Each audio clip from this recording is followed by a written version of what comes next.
Scott Morrison is a repulsive liar running the most corrupt government in Australia since Federation. In sentences like that, Scott Morrison wants to make illegal for everyday Australians to even think about uttering, let alone posting on social media. But we knew that about him. We know he's an image-obsessed slob that would do anything to silence criticism. I mean, just the other day, he blocked me on Facebook because I shared one of my videos that criticises his response to the pandemic.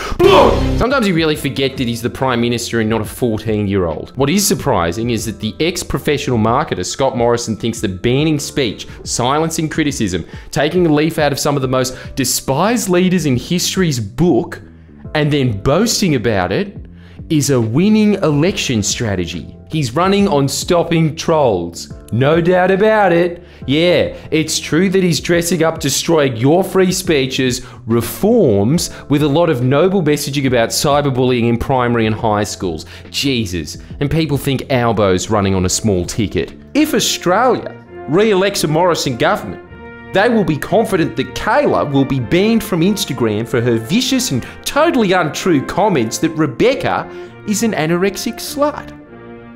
Now that's not free speech. He gave the press conference announcing this shit surrounded by children on a footy oval. But the meat of ScoMo's anti-troll crackdown is pretty much just making it easier for people to successfully sue others for defamation. Defamation reforms to protect children. I don't think there's any 13-year-olds chomping at the bit to sue their classmates for defamation.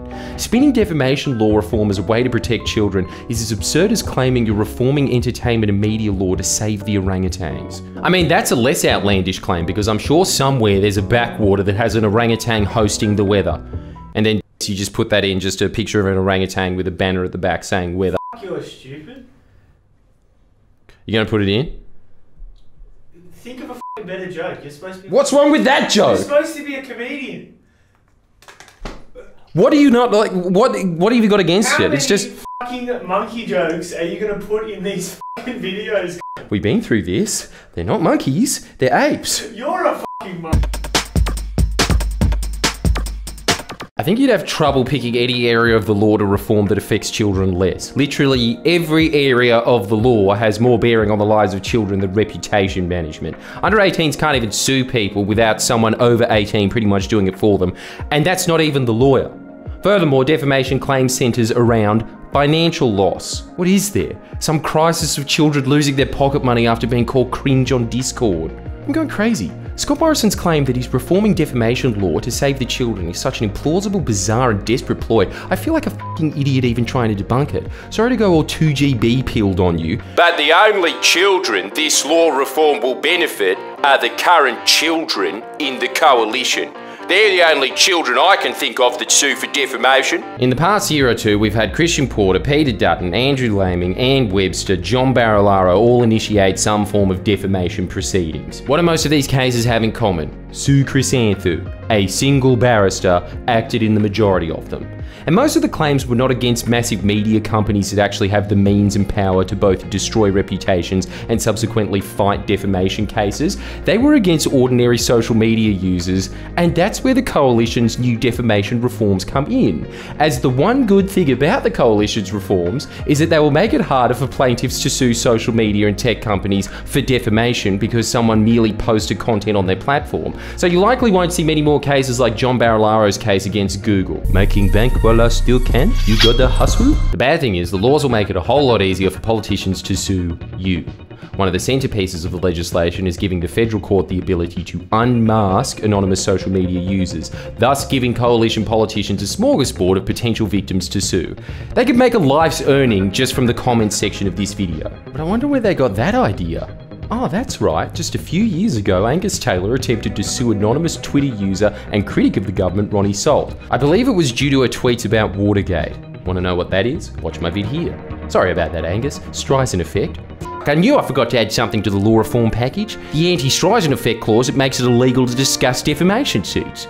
Oh well, I'll run it in 2025. That'll win over suburban mums. But anyway, Angus employed the help of definitely not the shittest law firm in Australia, Mark O'Brien Legal, the same firm Barilaro and Ben Robert Smith use, so you know they only choose the most noble clients. Everything was set to go. Mark O'Brien Legal were preparing to commit their usual deed of bankrupting a normal person for engaging in civil discourse until they ran into one problem. They didn't have the identity of the person they wanted to bankrupt. So the geniuses working there got together and thought, how can we serve an anonymous Twitter user? Think, boys. Think! Bingo! After already threatening to sue others for sharing their tweet, why don't we create a Twitter account and ask for the user to follow us so that we can then DM them? It's foolproof. There's no way they won't respond. Miss Salt, could you please follow us? We would like to send you a DM. They actually did that. That's the one tweet on Mark O'Brien Legal's Twitter. Shockingly, Ronnie Salt outsmarted the what? 10 lawyers at Mark O'Brien Legal by not responding? So Angus couldn't really sue. Flash forward a few years, Angus Taylor's government is introducing legislative reform that would force Twitter to hand over the identity and contact details of Ronnie to Angus's lawyers. He's legitimately the only instance I can find of someone wanting to sue for defamation but being prevented due to the potential defendant's anonymity. And surprisingly, it wasn't over cyberbullying. It was over legitimate public interest criticism of a politician. The fact that unmasking Twitter users is a serious priority of Scott Morrison just truly demonstrates how well-fed and complacent the Liberals have become after 10 years in power. Like despots, they feel untouchable. As do you know the one other country where unmasking anonymous Twitter users is a big priority of the leader? Saudi Arabia. Like Australia, it's not about trolls either, it's about punishing critics of the government. Why do the Liberals always look to Saudi Arabia as their ideal form of government? Now they're not even bothering to hide the giant infractions on your privacy. First it was just about catching pedophiles and terrorists. Now the Liberal government are going to force social media companies to collect your data just in case you're a troll. Want to get really scared? Here's how vague and nebulous Scott Morrison's definition of a troll is. Why is it that the Prime Minister ran an advertising campaign for the Urban Congestion Fund a year ago, but still hasn't spent any money reducing urban congestion from this fund? Why is it that he had an ad ready on the day he announced a bushfire response, but bushfire-affected communities are still waiting for support? Why is marketing rather than substance always the priority of this Prime Minister? The Leader of the Opposition treats question time like he's some sort of Twitter troll, coming in here on a daily basis seeking to smear and engage in misleading and misrepresentations, Mr. Speaker. Albanese asking Scott Morrison why he hasn't delivered on the promises he advertised, in Scott Morrison's mind, constitutes egregious trolling. Anyone still feeling confident these laws are about cyberbullying? If it was about punishing anonymous trolls, maybe Scott could start with having a word to Angus Taylor, who was caught out for getting to log in to his anonymous account to give himself filleting comments. Fantastic! Great move! Well done, Angus! Or another Liberal Party chrysanthemum client, Andrew Laming, who was forced to apologise after trolling. Australia is the defamation capital of the world. Our courts hear double the amount of defo claims that the UK does, despite having a population less than some chicken shop in London where it's busy.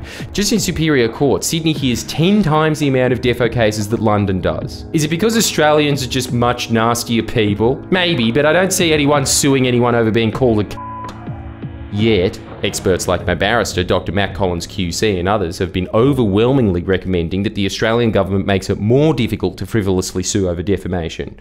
But of course, in typical Liberal Party fashion, Scott Morrison has ignored the advice of experts and instead bent the knee to News Corp, running into an election with the promise of making Australian courts waste even more time on the bruised egos of politicians settling a score with some single mum on Twitter. This is what the Liberals care about: destroying your speech. If they win the next election, it'll be good night for your ability to criticise the government in Australia. It's not just this defamation reform either. They have a whole raft of measures, some way more authoritarian, designed to silence criticism lined up and ready to implement if they win.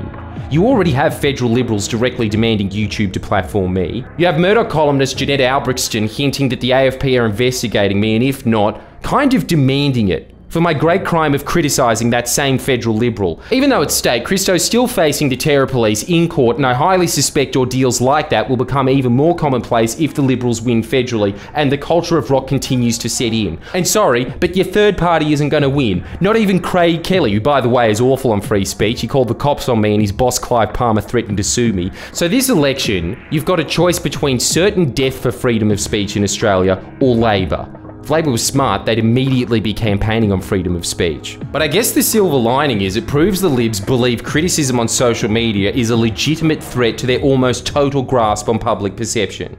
So I want you to comment legitimate public interest criticism on every single one of Scott Morrison's social media posts from now on. In fact, every Liberal MP. Ask them why they don't believe in freedom of speech. The Liberals need to be known for what they are, which is the party that is destroying free speech in Australia. And don't let up. Use what could be your last chance to use social media freely to ensure that it's not your last chance to use social media freely. It is imperative that Scott Morrison does not win the next election. Like and subscribe. Please share and comment below. Comment.